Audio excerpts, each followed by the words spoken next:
Hey guys, how you doing? Zach here, and today we're going to talk about the 5 key training variables for maximal muscle growth. Now this will be particularly helpful if you've hit a plateau or you haven't been seeing any results in the gym lately. So when you implement these 5 key training variables that I'm going to be talking about in just a few short moments, you'll definitely be seeing more results in the gym. Alright, so this is just a brief overview of the variables that we're going to be talking about today. First, rep ranges. Second, exercise selection. Third, exercise variations. Fourth, order of exercises. And 5, focus. Particularly, we're going to be talking about the mind-muscle connection. Now, when most people start out in fitness, they usually stick with one particular rep range depending on their goals. But what I'm assuming from the viewers of this video and the title, that most people are going to be concerned with muscle growth here, which is the hypertrophy range of 8 to 12 repetitions. Now, when you first start out, it's fine to stick in strictly this rep range, but after a while, your body's going to become really accustomed to that. So then you won't be seeing any results, hence the plateau you've probably hit, or maybe will hit in the future.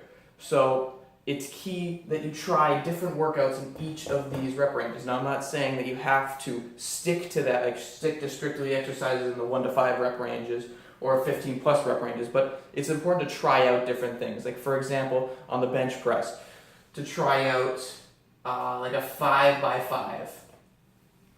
Like a 5 sets, 5 reps. Now that's a completely different stimulus than, say, the standard protocol of a 3 sets of 10 or 4 sets of 8.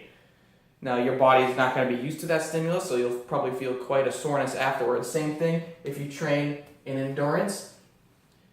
If you do, say, a single joint exercise like a chest fly or a dumbbell pullover, it's going to feel a lot different when you go above 15 reps than when you say you stop at around 8 to 10. Now that'll give your body a new stimulus to work with, and it'll definitely shock your body into further muscle growth. Alright guys, the next topic we're going to be talking about here is exercise selection.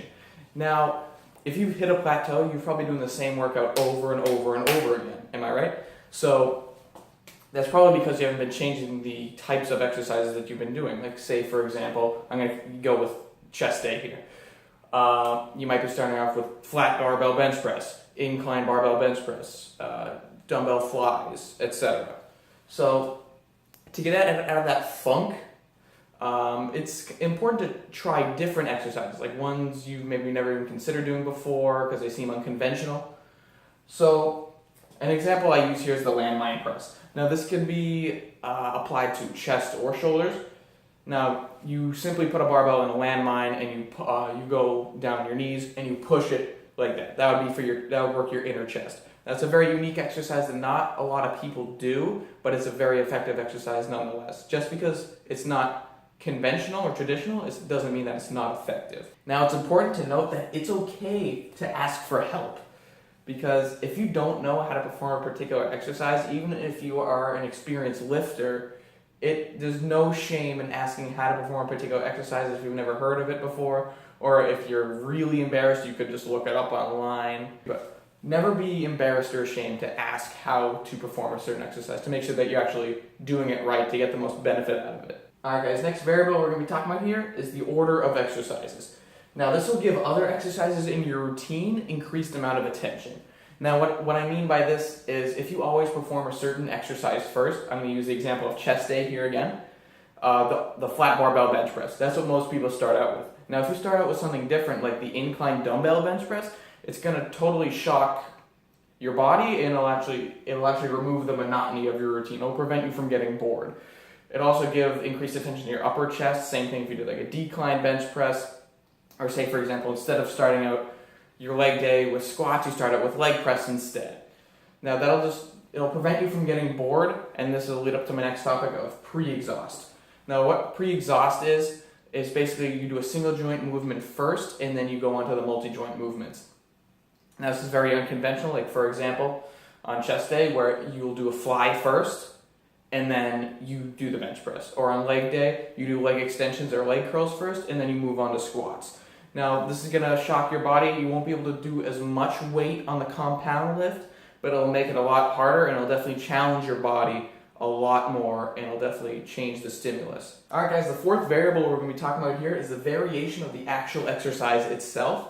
Now, there are countless ways to do it, but just some examples are grip, foot placement, incline, stance, the list goes on. An example of this could be on the bench press. If you grip closer, it'll target your shoulders and your triceps more, and more of your inner chest compared just to a standard grip, which would be more your middle chest. Same goes for curls. Say you change from a traditional underhand curl to a hammer curl, which would be a neutral grip, palms facing each other. You'll target more of your forearms. Foot placement, you could change your foot placement on the leg extension machines, that you could face them outward, inward. For inclines, that mostly refers to the bench press decline, incline, and flat, but you could also make them varying degrees, such as 15 degrees, 30 degrees, 45 degrees, etc. It'll change the stimulus slightly, but it'll still change it nonetheless. And stance. Say when you're squatting, you can go really wide, or you can go more narrow. And the list goes on. You can modify nearly any exercise. And now, there's also a lot of different types of equipment you can perform different exercises on. You can do, say we're going to use the bicep curl here again. You can do barbell, dumbbell, cable, machines, even bands and kettlebells. It'll change like say for example a kettlebell compared to a dumbbell. Now it may not seem like much, but the weight is distributed differently between these two pieces of equipment. On the dumbbell, it's evenly distributed across horizontally, where on the kettlebell, all the weight is centered on the bottom. Now that may not seem like much, but you'll definitely see an improvement, and it'll definitely feel a little weird when you actually do this. Alright guys, the last point I wanted to touch on here is focus. Now if you take anything away from this video, I want you to remember this variable right here, focus. It's very, very important that you're focused in the gym. Have you ever had one of those days in the gym where you're completely out of it, something stressing you out at work or at school, and you just had the crappiest workout of your life? Well, this is why it's important to really clear away all stress. I know that sounds really difficult to do, but try to leave it all at the door. Try to, once you head in those gym doors, that nothing else matters besides this workout. That's the only thing that you should be concentrating on. And now, some key things that help me focus are focusing on the lengthening and contraction of the muscles. This really helps me get my mind-muscle connection going, which I discussed at the beginning of this video. Now, it's really important to think of your muscles as they're working. Like say for a bicep curl, when it lengthens down at the bottom and when it contracts at the top. And now another thing that really helps me focus is to flex and pose while I'm working out. Now I know it sounds a bit silly, but in between sets, sometimes I may flex the current muscle that I'm working or pose it. Like for example, sometimes I have trouble feeling my back muscles when I'm doing a particular exercise. So sometimes between sets, I will stretch my lats, hang on to something, and then on another set, I will do a lat pose. I'll do a lat spread. That'll really help me concentrate on the muscles that I'm working, especially my back, which I have the most trouble feeling, as a lot of other people do. Alright, so the final thing I want to say to you guys is it's really important to really put it all together. Now, these variables don't work just by themselves. I mean, yes, particularly they do, but it works best when you combine certain ones, or even all of them if you can. That's when you get the true benefit.